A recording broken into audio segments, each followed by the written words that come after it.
sabihin may infection talaga. So,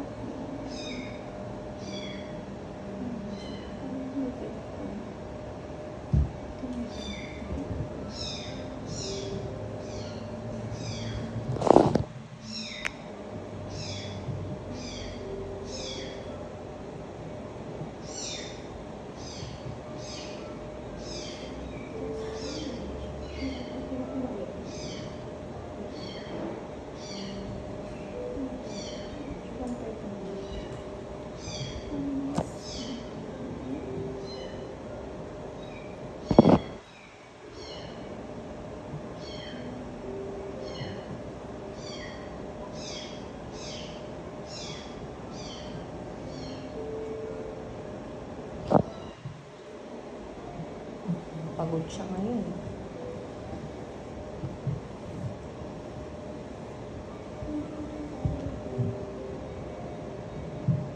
so yan, every other day lang kayo. Once a day, 1 quart lang. Papainom kayo ngayon. 3 na po ngayon, no? 4 hindi. Sa 5, painom ulit kayo ng 1 quart. 1, 2, 3, 4, 5. So, magpainom kayo ngayon, ma'am. Hindi dito. Painom kayo ng 5 hanggang 7. Okay. So, 1 quart, ano lang yung 1 quart. So, isang tableta lang po yun.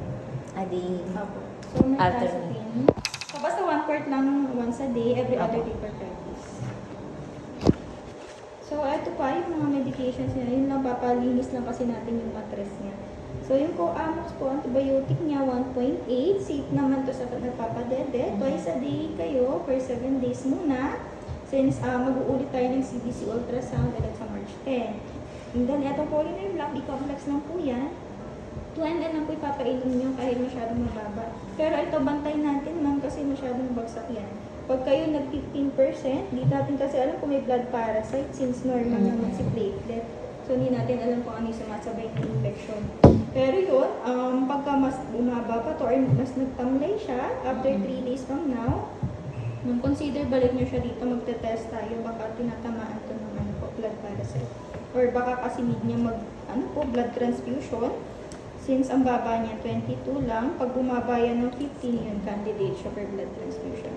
And then, though hindi masyadong bumabagsak yung kanyang WBC, nakita natin neutrophils niya nauubos na. So, nauubos yung nagpa-fight ng So, either viral yan or pwedeng dahil pumanak nga lang din siya.